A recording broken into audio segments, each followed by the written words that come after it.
사도신경으로 신앙 고백하심으로 8월 4일 화요일 새벽 예배를 시작하겠습니다.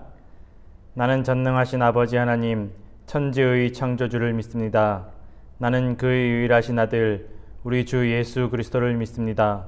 그는 성령으로 잉태되어 동정녀 마리아에게서 나시고 본디오 빌라도에게 고난을 받아 십자가에 못 박혀 죽으시고 장사된 지 사흘 만에 죽은 자 가운데서 다시 살아나셨으며 하늘에 오르시어 전능하신 아버지 하나님 우편에 앉아 계시다가 거기로부터 살아있는 자와 죽은 자를 심판하러 오십니다. 나는 성령을 믿으며 거룩한 공교회와 성도의 교제와 죄를 용서받는 것과 몸의 부활과 영생을 믿습니다. 아멘. 오늘 우리에게 주신 하나님의 말씀은 여호수아 8장 7절에서 9절까지의 말씀입니다. 여호수아 8장 7절에서 9절까지의 말씀, 제가 가진 성경 구약 성경 329페이지에 있습니다. 여호수아 8장 7절에서 9절까지의 말씀을 제가 봉독해 드리겠습니다. 너희는 매복한 곳에서 일어나 그 성읍을 점령하라. 너희 하나님 여호와께서 그 성읍을 너희 손에 주시리라. 너희가 그 성읍을 취하거든 그것을 불살라 여호와의 말씀대로 행하라. 보라, 내가 너희에게 명령하였느니라 하고 그들을 보내매 그들이 매복할 곳으로 가서 아이 서쪽 베델과 아이 사이에 매복하였고 여호수아는 그 밤에 백성 가운데에서 잤더라. 아멘. 하나님께서 오늘도 이 말씀으로 우리에게 귀한 은혜를 부어주실 것을 믿습니다. 아멘. 뉴스를 보면 코로나가 다시 확산되기 시작했다라고들 합니다. 미국도 또 일본도 한국도 다시 코로나가 하향 곡선으로 접어들었다가 다시 폭발적으로 증가하면서 확진자들이 늘어나고 있다라고들 합니다. 그래서 많은 분들이 걱정하고 또 두려워하기도 합니다. 분명히 코로나가 기세가 꺾여서 이제는 없어지나 했는데 다시 그 하향 곡선이 상승 곡선이 되면서 폭발적으로 확진자들이 늘어나니까 이게 어떻게 된 일인가 궁금해하고 안타까워하는 분들이 많이 있다라고들 합니다. 많은 뉴스를 보면 이러한 상황의 배후에는 바로 사람들의 마음 속에 방심하는 마음 때문에 그렇다라고들 합니다. 이 정도면 괜찮겠지, 나는 괜찮겠지, 내 주변은 괜찮겠지 하는 그런 방심하는 마음 때문에 이 코로나 바이러스가 끝나지 않고 다시 폭발적으로 증가하는 원인이 되었다라고들 합니다.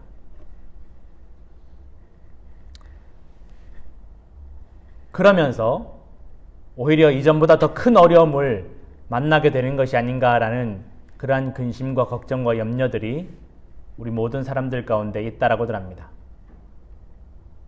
그런데 오늘 이 성경에 나온 이 이스라엘 백성들도 바로 이렇게 방심하는 마음 때문에, 단 한 사람의 방심하는 마음 때문에 바로 큰 어려움을 겪는 이야기가 나옵니다. 이스라엘 백성들이 여리고를 정복하고 큰 승리를 취했습니다. 그리고 바로 다음 성인 아이성과의 전투를 준비하고 시작합니다. 그런데 이 아이성 전투가 너무도 이스라엘 백성들의 눈에 보기에는 쉬워 보였습니다. 이스라엘 백성들의 정탐꾼들이 아이성을 정탐하고 와서 하는 말이, 그 성은 너무 작고 연약해서 우리 백성들이 다 달려들 필요도 없고 한 2-3천 명 정도만 가면 우리 다른 백성들이 수고하지 않아도 충분히 점령할 수 있다라고 보고합니다. 혹시나 하는 마음에 3천 명을 보내었는데 그 아이성 전투에서 이스라엘 백성들이 크게 패하여서 많은 사람들이 죽게 됩니다. 여호수아가 또 백성들이 마음이 다 무너져서 하나님 앞에 옷을 찢고 죄를 뒤집어 쓰고 하나님께 엎드려서 기도합니다.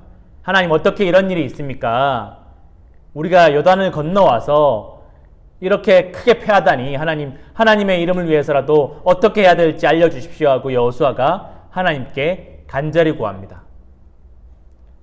여호수아뿐만 아니라 모든 이스라엘 백성들의 마음이 녹았다라고 성경에 기록되어 있습니다. 그러자 하나님께서 말씀하시기를 내가 너희에게 명령한 그 명령대로 너희가 순종하지 않았기 때문에 너희가 나에게 범죄하였기 때문에 내가 이렇게 했다라고 여호수아에게 말씀하십니다. 무슨 말씀이냐면 하나님께서 여리고성을 탈취할 때 여리고성을 무너뜨리고 난 이후에 그 성에 있는 모든 생명들은 사람이든 짐승이든 다 전멸시키고 물건들은 아무도 손대지 말고 하나님께 바친 것으로 하여서 아무도 사용하지 말도록 그렇게 명령을 내렸습니다. 그런데 하나님 말씀에 따르면 누군가 하나님께 바쳐진 그 물건들에 손을 대어서 챙겨둔 사람이 있다라는 것입니다.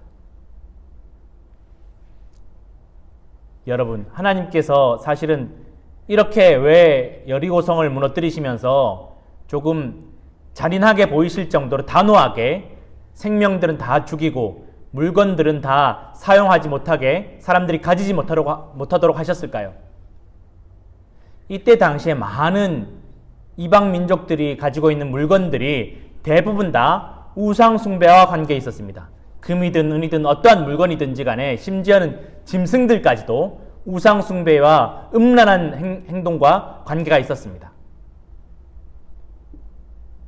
그래서 많은 이스라엘 백성들이 이방 사람들, 특히 가나안 사람들의 물건과 또 가나안 사람들 때문에 그들의 믿음이 무너지고 또한 그들의 하나님을 떠나게 되는 그러한 결과들이 비일비재하게 일어났던 것입니다.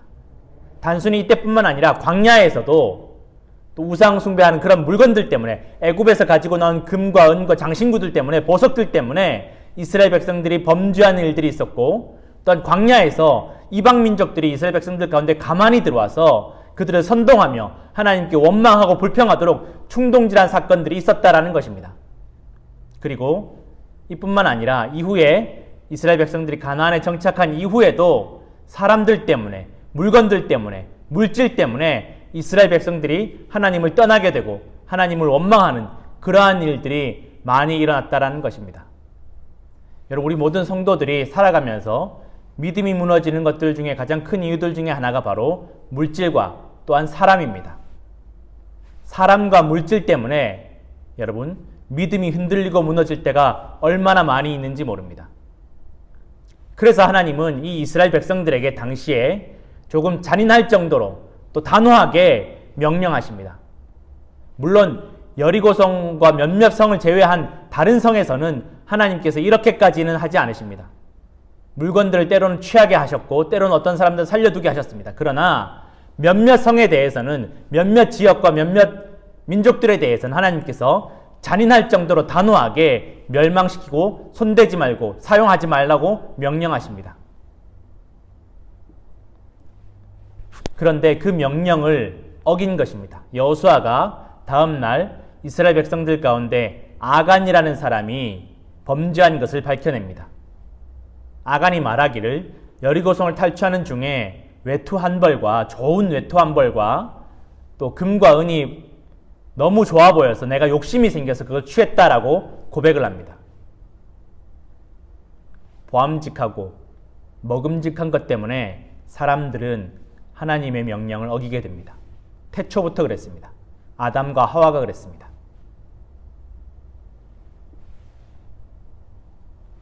이 아간 한 사람의 이 정도면 괜찮겠지. 이것도 설마 하나님이 아실까?